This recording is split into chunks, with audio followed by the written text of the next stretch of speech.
Well, Morocco's a very interesting story.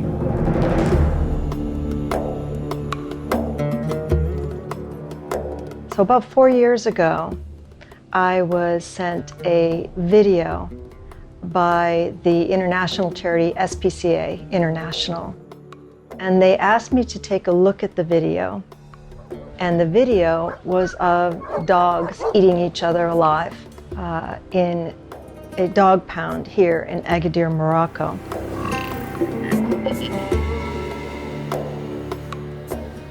And they asked me to do something about it. They asked me to end it.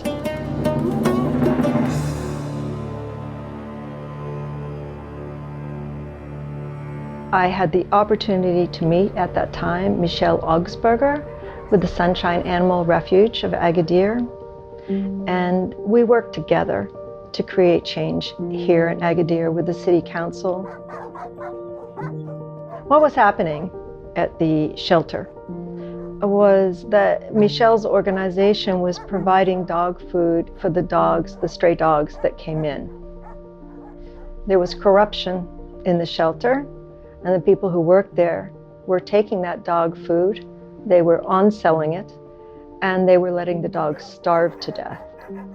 So the dogs reverted to cannibalism because they had no other food source. And so I worked here in Morocco, but virtually, asking for a city council vote, working with Michelle to have the city agree to TNVR, which is trap, neuter, vaccinate, and release. Mon nom est Michelle Augsburger. Je suis née au Maroc et j'ai grandi au Maroc. Mais je suis suisse et j'ai vécu en Suisse. Et je suis revenue au Maroc pour aider ma région pour lutter contre la surpopulation animale et éradiquer la rage. Et c'est comme ça que j'ai créé une association pour les chiens des rues. La première association s'appelait Le Cœur sur la patte. Et puis après, comme j'ai 3 refuges maintenant, avec plus de 1100 chiens, nous avons une association pour nos refuges qui s'appelle Sarah Morocco. Mais nous faisons aussi du TNVR, c'est-à-dire que nous stérilisons et vaccinons aussi les chiens des rues. A few years later, Michelle was working with the Prime Minister's office, and they called me to advise them to consult with the Prime Minister on creating a model city.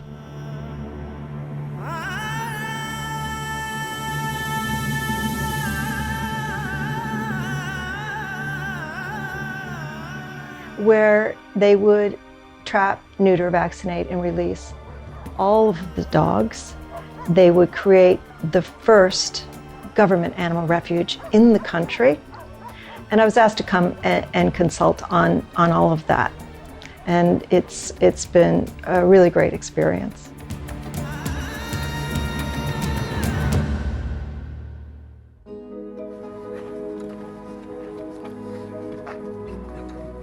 Well, to be honest, I was overjoyed.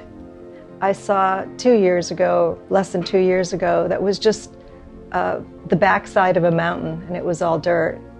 And the sun was rising as we drove up, and what we saw were 30 men working and building this refuge. And to see it happen is a miracle in and of itself. It's all good. This is a really exciting moment for me, because something that is so big in the world of government choosing to create the first dog sanctuary, and then me being involved in it, the consulting process, and then to see it actually being built, it's just makes me want to cry.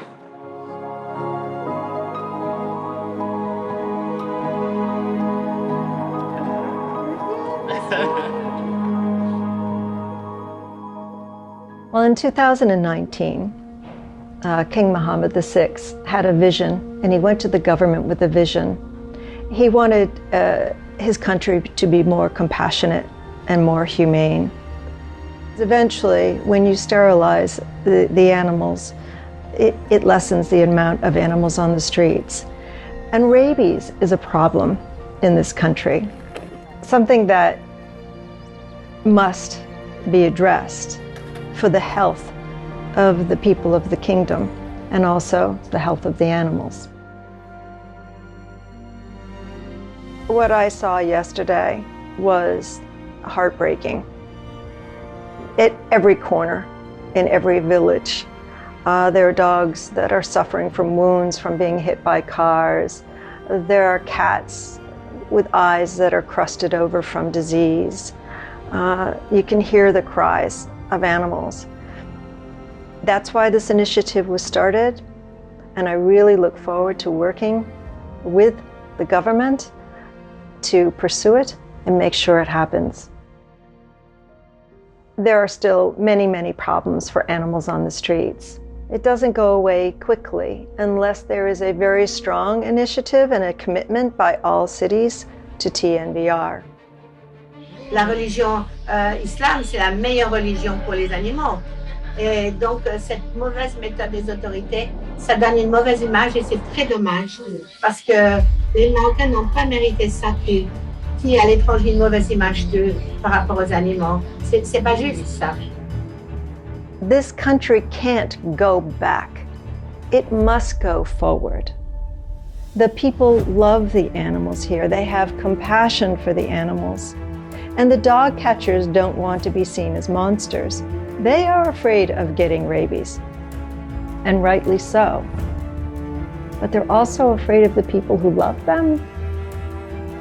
We must all move forward together in compassion.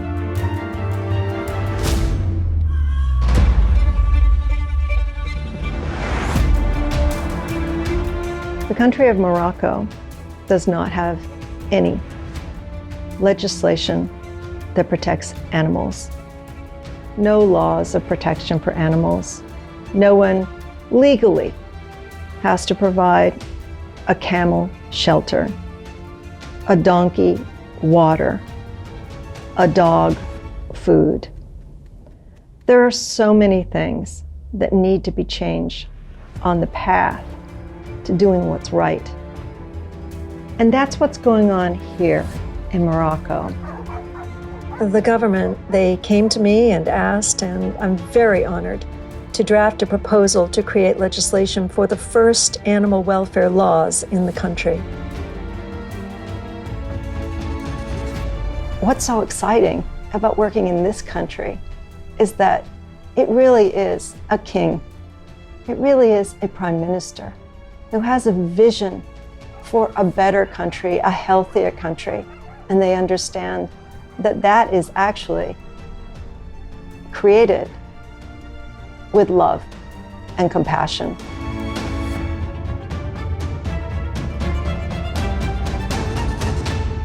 Compassion benefits all: God, King, country.